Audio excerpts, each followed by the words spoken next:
कहते हैं खून का रिश्ता कभी नहीं टूटता, भाई भाई का बाजू होता है और बहनें घर की बरकत।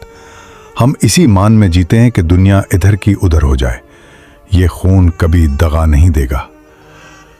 लेकिन जब जिंदगी इम्तिहान लेती है तब पता चलता है कि कुछ रिश्ते मोहब्बत के नहीं, सिर्फ मौके के मोहताज थे। जब तक जेब में दम था और हालात में चमक थी तब तक सब अपने थे।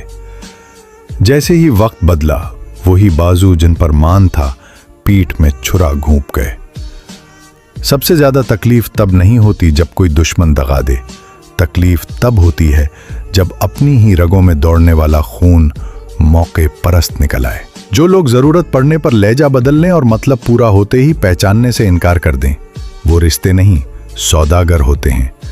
इसलिए अपनों के दिए हुए जख्मों को ताज़ा करना छोड़ दो, माजी को मिटाओ, हाल को समेटो और एक बेहतर मुस्तकबिल की तैयारी करो।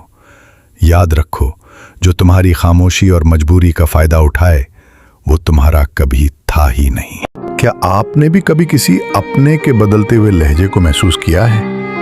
अपनी कहानी कमेंट सेक्शन में जरूर शेयर करें, क्योंकि कभी कभी दुख बांटने से बोझ हल्का हो जाता है।